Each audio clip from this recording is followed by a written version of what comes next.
안녕하세요. 김인호룩가 신부입니다. 오늘은 연중 제11주일입니다. 오늘 복음을 통해서 만나는 예수님의 모습은 예수 성심성호를 보내고 있는 지금 너무나 잘 어울리는 내용입니다. 예수님께서 목자가 없는 양들처럼 시달리고 기가 꺾여 있는 군중을 보시면서 그들을 가엾이 여기시는 모습이 소개되고 있습니다. 그리고는 제자들에게 하느님 아버지께 추수할 일꾼을 청하라고 말씀하시지요.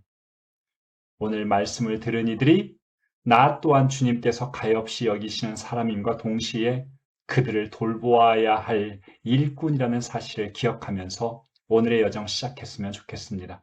말씀의 여정, 성령의 도우심을 청하며 시작하겠습니다.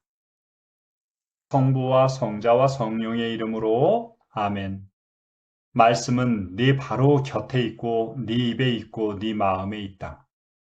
주님 성령의 빛으로 저희의 눈을 여시어 주님의 길을 보게 하시고 저희 귀를 여시어 생명의 말씀을 듣게 하소서. 아멘. 말씀 함께 읽도록 하겠습니다. 그때에 예수님께서는 군중을 보시고 가엾은 마음이 드셨다.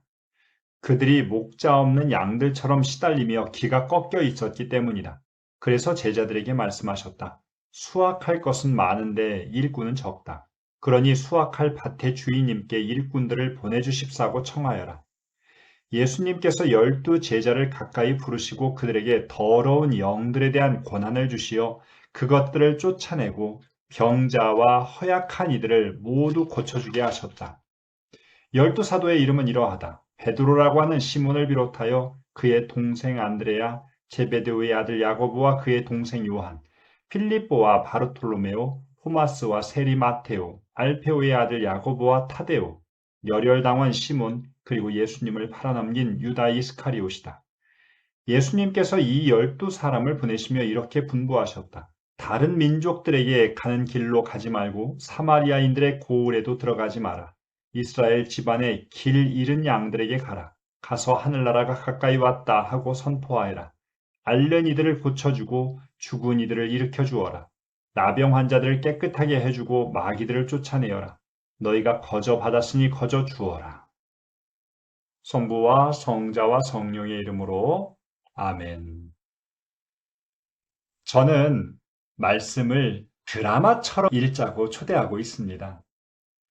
드라마의 앞의 내용이 어떻게 펼쳐지고 있었나 그것을 아는 것은 오늘의 이야기를 보는 데 있어서 굉장히 중요하지요. 오늘 복음이 시작되는 바로 앞부분인 9장 35절에서는 모든 고을과 마을을 두루다니시며 회당에서 가르치고 하늘나라의 복음을 선포하시며 병자와 허약한 이들을 모두 고쳐주셨다라고 이야기하면서 9장의 전체 내용을 한 줄로 요약하고 있습니다. 오늘 본문 내용을 살펴보기 위해서는 드라마나 영화처럼 몇몇 장면을 감독처럼 주의 있게 살펴보는 것도 중요할 것 같은데요. 첫 번째 부분에서는 군중을 보고 가엾어 하시는 예수님의 모습이 소개되면서 추수할 일꾼을 청하라고 하는 부분이 소개됩니다. 그리고 예수님께서 제자들에게 권한을 주시고 또 그 권한을 받은 제자들의 명단이 소개되고 있습니다. 세 번째에서는 예수님께서 제자들을 파견하시면서 그들에게 당부하시는 말씀이 소개되고 있지요. 하나하나의 씬마다 조금은 더 자세하게 살펴볼 수 있겠죠. 예수님께서 병자들을 고쳐주시고 마귀들을 쫓아내시는 그런 일들을 하시면서 가엾은 마음이 드셨다고 소개하고 있습니다. 목자 없는 양들과 같았다는 것이죠. 목자 없는 양들의 모습은 어떠합니까? 눈도 어둡고 귀가 어두워서 그들은 자신들이 지금 낭떠러지에 있는지 또 자신들을 해할 수 있는 다른 짐승들이 가까이 왔는지조차도 모르게 됩니다. 지쳐있는 양들, 죽어가는 양들, 다른 짐승에게 뜯기는 양들도 있었을 것입니다. 예수님께서 그런 군중을 보시고 내어놓은 첫 번째의 해법이 무엇인지 너무 기대되지 않습니까?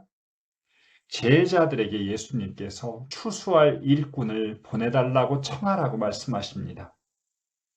예수님께서 당신 친히 주님의 첫 번째 일꾼이 되시고 또 그 일꾼들을 보내달라고 청하십니다. 두 번째 장면은 예수님께서 제자들을 가까이 부르셔서 그들에게 마귀를 쫓아내고 병든 이들을 고쳐주는 능력을 주시는 부분입니다. 여기서 우리가 간과하지 말아야 되는 것은 제자들을 가까이 부르는 대목입니다. 제자직의 출발점은 그들이 하는 일이 아니라 예수님의 곁에 머무는 것입니다. 가까이에서 예수님을 체험한 이들이 되는 것. 그것이 병든이 마귀 들린 이들을 향하여 나아갈 수 있는 힘을 얻게 되는 것입니다. 마귀를 쫓아내고 병든 이를 고쳐주는 그 일은 신의 영역에 속한 일입니다. 신의 영역의 일로 불림을 받은 사람들은 과연 어떤 사람들인가? 마테오 복음사가는 그들이 지극히 평범한 사람들임을 강조하는 것 같습니다. 심지어는 예수님을 배반한 사람도 있고 또 세리였던 사람도 있었다는 것을 우리에게 이야기해주고 있습니다. 평범한 사람들이 예수님의 그 특별한 일로 초대된다는 것. 이것이 우리가 생각해 보아야 할 일입니다. 세 번째는 예수님께서 그들 모두를 사람들에게 보내십니다. 이스라엘 가문의 길 잃은 이들에게 찾아가라고 하시면서 사마리아에도 들르지 말라고 하십니다. 마테오복음은 유다인들을 중심으로 해서 쓰여진 성경입니다. 그런데 참으로 오묘하게도 대부분의 치유 기적사화는 이방인들을 향해서 이루어지고 있습니다. 마지막 부분에서 우리가 특별히 기억해야 할 내용이 나옵니다. 제자들에게 어떤 일을 하라고 하시면서 이제 그 행동의 가장 기본이 되는 근본 정신을 말씀하십니다. 거저 받았으니 거저 주라고 하십니다. 이것이 바로 제자들의 심장에 가득히 담겨져 있어야 할 정신인 것이죠. 오늘 복음 전체에서 우리에게 들려주시는 가장 강한 메시지가 아닐까 싶습니다. 저는 여러분들과 함께 두 가지의 내용을 묵상해 보고 싶은데 첫 번째는 예수님의 모습에 주목해 보고자 합니다. 가엾은 마음이 드셨다는 예수님의 모습입니다. 성경의 어원을 들어가 보면 가엾은 마음과 자비라는 마음은 닮아 있습니다. 태중에 있는 아이에게 어머니가 갖는 마음입니다.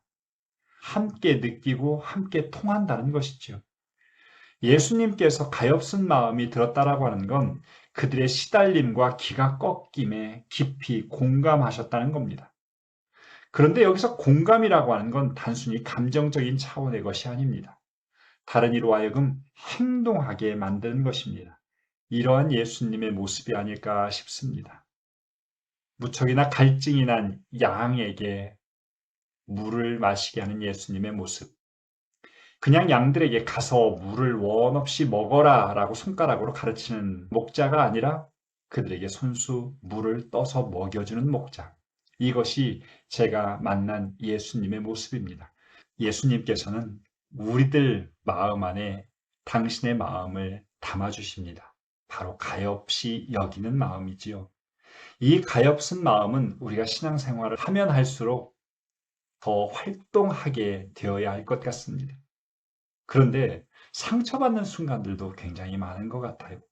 가엾은 마음을 지니고 무엇인가를 했다가 상처받는 일들, 심지어는 공격당하기도 하고 사기를 당하기도 합니다. 그러다 보니 우리들 모두가 마음의 상처를 받고 싶지 않아서 자꾸만 감추려 하고 무딘 마음이 되어가며 심지어는 무자비한 마음으로 바뀌어가기도 합니다. 가엾은 마음 회복해야 할 필요가 있습니다. 이어서 여러분과 함께 묵상하고 싶은 내용은 거저 받았으니 거저 주라는 말씀입니다. 이 말씀은 수많은 사람들의 삶을 건드렸습니다. 누군가는 자신의 장기를, 시신을 기증하게 되었고 또 누군가는 자기의 재산을, 또 시간과 능력을 봉헌할 수 있게 되었습니다. 이 말씀이 오늘도 우리 모두를 건드리고 있습니다. 거저라는 말 우리는 잘 알고 있지요. 이 거저라는 말 안에는 선물이라는 내용이 담겨져 있습니다. 우리 모두가 예수님께로부터 선물을 받았다는 것이죠. 신명기 8장 17절에 의하면 이스라엘 백성이 이제 이집트로부터 나와서 약속받은 땅으로 들어가서 살게 되면서 거기서 만나게 될 유혹을 소개하는 장면이 소개됩니다. 너희는 마음속으로 내 능력과 내 손의 힘으로 이 재산을 마련하였다 하고 생각할 수도 있다. 그러나 너희는 주 너희의 하느님을 기억해야 한다. 내가 소유하고 있는 모든 것이 하느님께로부터 공짜로 받은 것임에도 불구하고 내 것이라는 유혹을 받는 것. 이것이 구약 성경으로부터 줄기차게 소개되고 있던 인간의 유혹이고 실수입니다. 성경은 우리에게 신앙의 삶이란 모든 것이 하느님의 선물이라는 것을 인식하는 과정이라고 소개하고 있습니다. 어렸을 적 저는 엄청난 유혹을 받았습니다. 어머니가 초코파이를 하나를 주시면 이 초코파이 앞으로 수많은 친구들이 모여옵니다. 초코파이를 잘라서 친구에게 내어줄 때 조금이라도 내 것이 큰 부분을 차지하게 하려고 근심으로 이 초코파이를 잘랐던 기억이 납니다. 내 것도 챙기지 않고 모든 것을 그냥 남에게 주어라 라고 하는 말씀이 아니라 하느님께로부터 받은 것을 누군가에게 내어줄 때 그것은 내 것을 내어주는 것이 아니라 하느님의 것을 오늘 이만큼 내어줄 수 있음에 감사드리는 것이 필요할 것 같습니다. 특별히 주님께서 시달리고 기가 꺾인 이들을 향하여 우리를 파견하십니다. 그들에게 나의 능력 조금을 주고 그들로부터 존경과 찬사를 받는 것이 아니라 선물로 받은 것을 선물로 전해줄 수 있는 삶이라는 것을 기억했으면 좋겠습니다. 마침 기도는 오늘 누군가가 이런 기도문을 올렸더라고요. 같이 함께 바치면서 마치도록 하겠습니다. 성부와 성자와 성령의 이름으로 아멘. 주님, 시달리며 기가 꺾인 이들을 치근히 여기는 당신의 마음을 제 마음에 심으소서. 제 손이 상한 갈대를 꺾지 않게 하시고 제 말이 꺼져가는 불씨를 끄지 않게 하소서. 우리 가운데 있는 그들을 더 이상은 못 본 척 무시하지 않게 하소서. 모르는 척 업신여기지 않게 하시고 병고와 세파에 시달리고 절망과 슬픔에 기가 꺾인 이들의 바람막이가 되게 하소서. 아멘. 성부와 성자와 성령의 이름으로 아멘. 예수 성심성월 예수님 마음을 닮은 여러분들이 되시기를 바랍니다. 감사합니다.